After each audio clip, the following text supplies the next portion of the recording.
Hallelujah.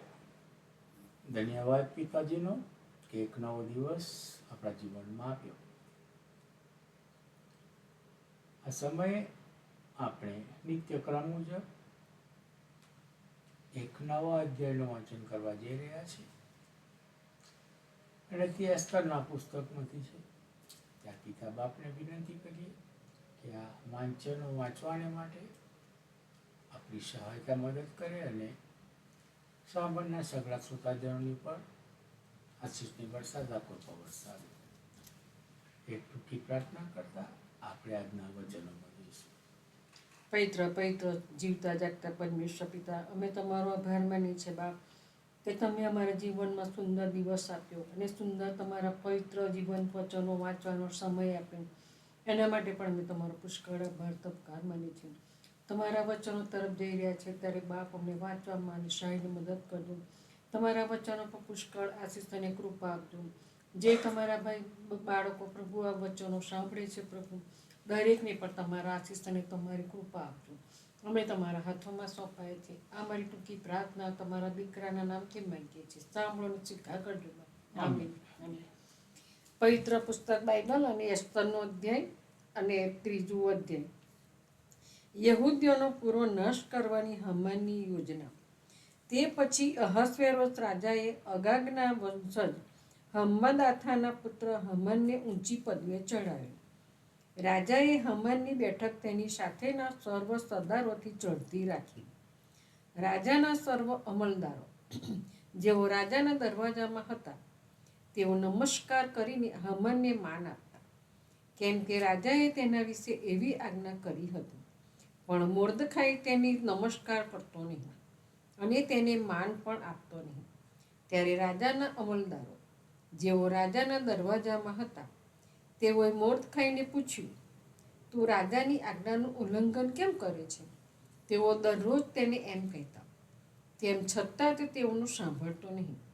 ત્યારે એમ થયું કે મોર્દખાઈની આવી વર્તણૂક તે સહન કરશે કે નહીં એ જોવા માટે તેઓએ હામાનને કહી દીધું, કેમ કે મોર્દખાઈએ તેઓને કહ્યું હતું, હું યહૂદી છું.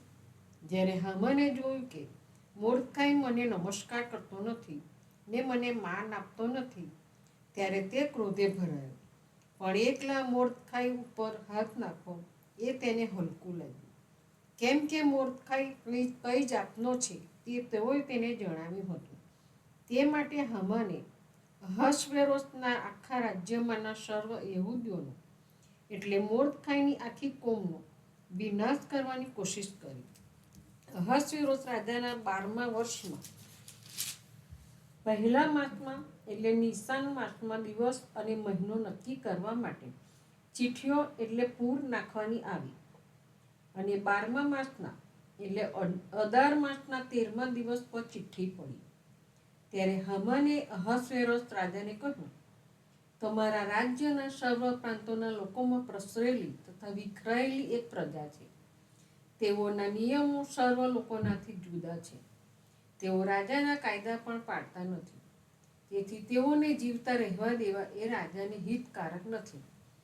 જો રાજાની મરજી હોય તો તેઓનો નાશ કરવાનું ફરમાન બહાર પાડવું જોઈએ.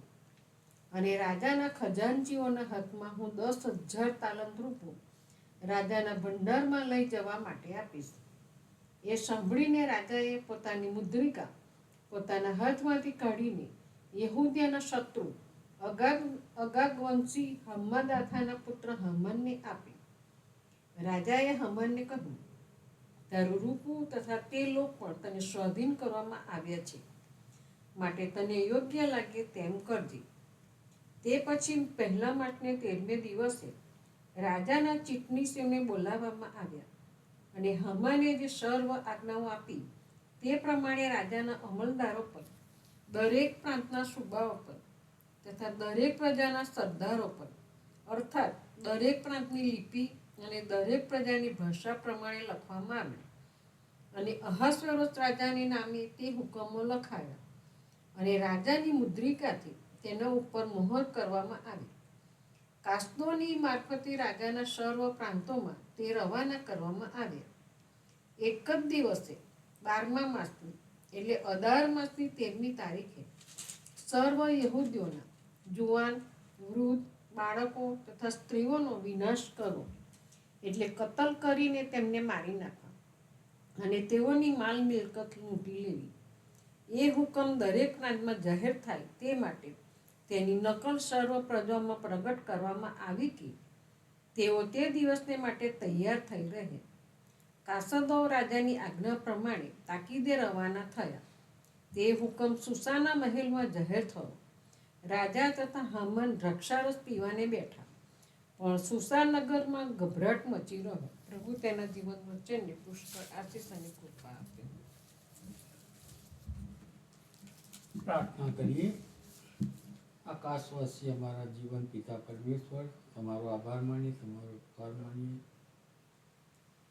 કે તમે અમને એક આ નવો દિવસ અમારા જીવનમાં આપ્યો. આ દિવસને આશીર્વાદિત કીધો, દોડતા સગડાવવાના પૂરા પાડ્યા અને આ સમય આ ઘડી તમે અમને પૂરી પાડી કે અમે તમારા જીવંત વચનોનું વાંચન કરી શકીએ. આ વચનો સમજવાને માટે અમારી સહાયતા મદદ કરો. જે સગડા ભાઈ બહેનો આ વચનો સાંભળે છે, જે સગડા ભાઈ બહેનોને પણ સમજ શક્તિ, બુદ્ધિ, જ્ઞાન દાપણથી ભરપૂર કરો અને તમારી આશીષની કૃપા તેઓની પર થવા દો. તેઓના કામ, નોકરી, ધંધા, રોજગારોને આશીર્વાદિત કરો બાપ. તેઓના જીવનોને માટે જોઈતા સગડા સારાઓના તમારા અખોટ ભંડારમાંથી તમારી ઈચ્છા મુજબ પૂરા પાડો બાપ. આદિ વ્યાધિ, રોગ, ઉપાધિ અને પૃથ્વી પરની શૈતાનિક બાબતોથી આમ સગડાઓનું રક્ષણ કરો પિતા. ગરીબ, અનાથ, વિધવાઓની પણ સહાયતા મદદ કરો બાપ. કોઈ પણ ભાઈ બહેન બીમાર હોય, તમારા ઘાયલ તંદુરસ્ત હાથના સ્પર્શ વડે તેઓને સ્પર્શો અને તેઓ સંપૂર્ણ સાજા પણ પ્રાપ્ત કરે એવી કૃપા પણ અમે તમારી પાસે માંગી લઈએ છીએ. કોઈ કુટુંબની અંદર અમારે પ્રવેશ કર્યો હોય, એવા દુઃખિત કુટુંબને અમે તમારી સમક્ષ લાવીએ છીએ અને તમારી પાસે વિનંતી કરીએ છીએ કે આ દુઃખિત કુટુંબના આંસુ તમે લૂછો. સ્વજનના જવાથી જે ખોટ પડી છે, એ ખોટ સહન કરવાને માટે તમે તેઓને શક્તિ, સામર્થ્ય પૂરા પાડો. પ્રભુ પિતા, તમારા વચનો પૃથ્વીના એક ખૂણેથી બીજા ખૂણે સુધી પ્રચાર પ્રસાર પામે અને કોઈ પણ એક આત્મા નર્કમાં ન જાય, નાશમાં ન જાય, તેને માટે પણ અમે તમારી પાસે તમારી કૃપા, દયા, ભલાને પ્રેમ માંગી લઈએ છીએ. તમારું આવવું ખૂબ જ નજીક છે.